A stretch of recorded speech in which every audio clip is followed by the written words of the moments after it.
La pluie, un phénomène naturel, source de vie, de renouveau. Mais à Kinshasa, dans la commune de Kasavubu, elle est devenue le miroir impitoyable d'une réalité amère. Une loupe grossissante sur des plaies ouvertes, ignorées, suppurantes. Aujourd'hui, nous vous emmenons au cœur de ce paradoxe, là où la nature se rebelle contre l'abandon des hommes.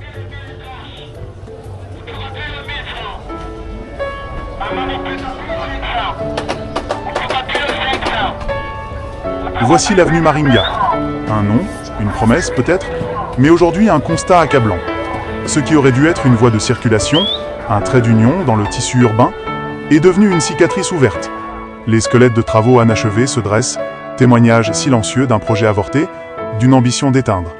Le béton, les gravats, les fers à béton rouillés, autant de symboles d'un futur qui n'est jamais arrivé. Et sur ce lit d'abandon, la vie, sous sa forme la plus indésirable, a pris le dessus. La vie des déchets, des montagnes, des collines de détritus qui ont transformé Maringa en une décharge à ciel ouvert, une poubelle nationale, où chaque jour, l'indifférence dépose un nouveau fardeau.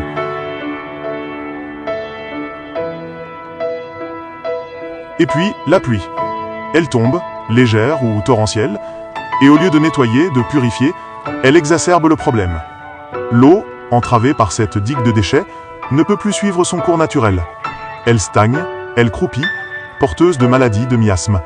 Elle devient un poison lent, un ennemi silencieux pour ceux qui vivent à ses abords.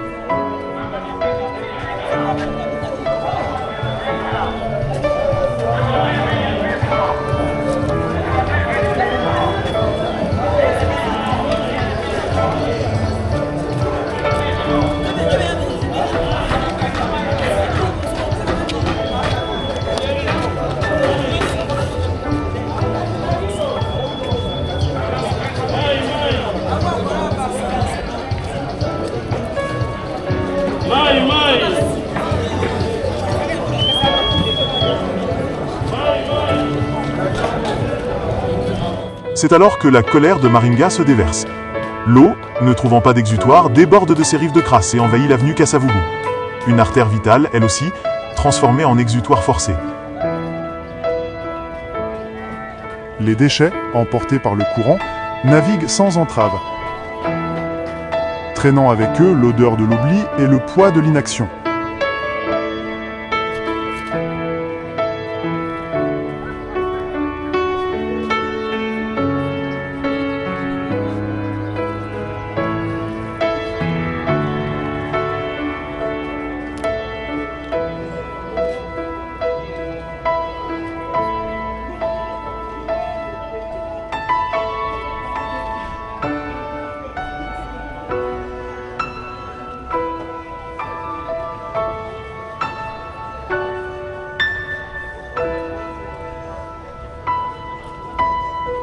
Et le cycle infernal se poursuit.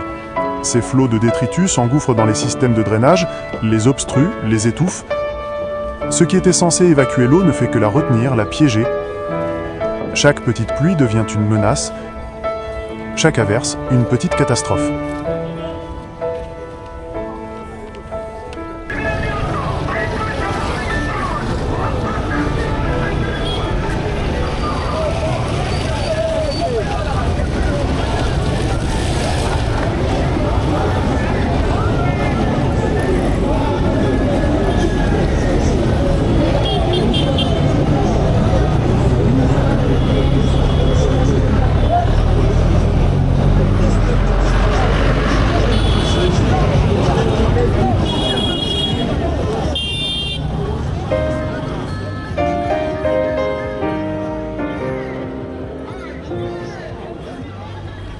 Au milieu de ce chaos, la vie s'obstine.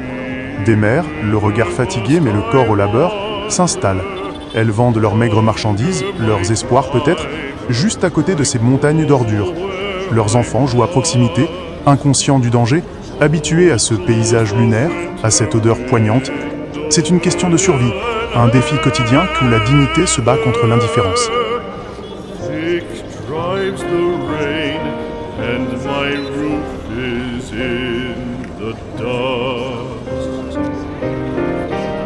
Loved of wise men was the shade of my roof tree, the true word of welcome. welcome was spoken in the dawn. Dear days of old, with the faces in the firelight. Et puis, il y a ceux qui se battent. Des habitants, armés de balais et d'une volonté inébranlable, tentent de repousser l'assaut. Après chaque averse, ils se relèvent, épuisés mais avec une lueur d'espoir dans les yeux. Ils balaient, ils ramassent, mais c'est un combat perdu d'avance.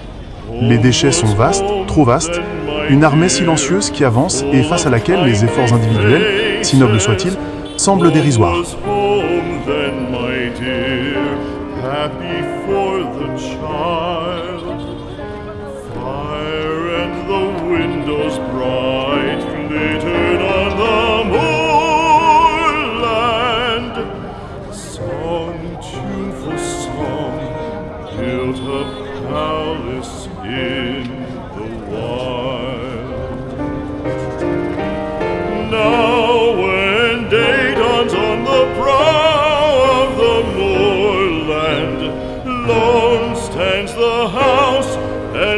Chimney stone is cold.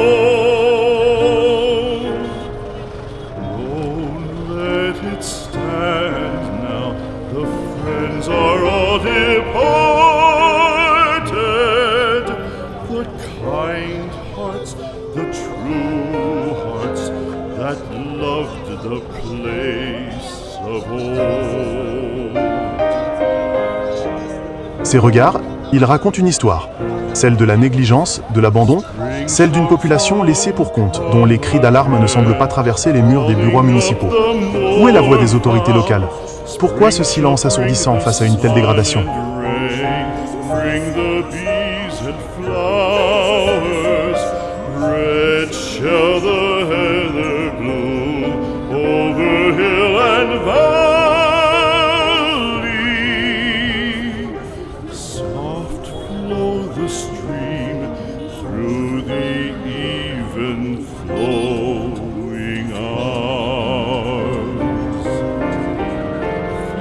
The day shine as it shone on my childhood.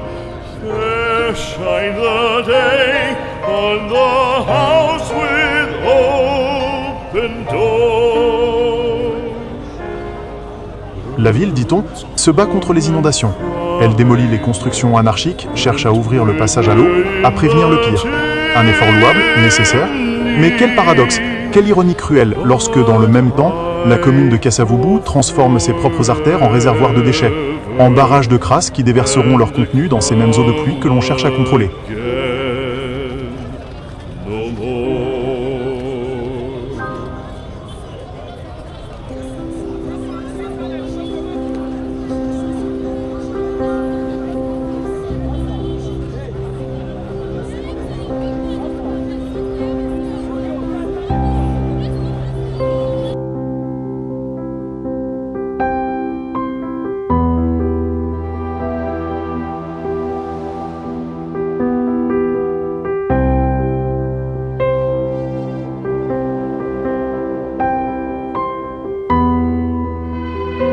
Pendant que d'autres routes se construisent, Kasavubu transforme d'autres routes en grandes poubelles nationales. Les images parlent d'elles-mêmes. Elles ne mentent pas. Elles ne trichent pas. Elles sont le reflet cruel d'une réalité que l'on préférerait ignorer. Des vies en danger, des avenirs compromis, une dignité bafouée. La négligence des uns devient le fardeau des autres. L'avenue Maringa n'est pas seulement une route abandonnée. C'est un cri silencieux, un appel à l'aide, un baromètre de la conscience collective. Combien de pluies faudra-t-il encore? Combien d'avenues devront-elles être transformées en poubelles nationales avant qu'une véritable prise de conscience n'opère? Les inondations ne sont pas seulement le résultat de la force de la nature, elles sont aussi, et peut-être surtout, le résultat de la force de l'oubli, de la force de l'inertie. L'eau cherche son chemin, et quand nous refusons de lui en donner un propre, elle crée son chemin, chaotique et dévastateur. L'histoire de Maringa est celle d'un avertissement que nous ne pouvons plus nous permettre d'ignorer.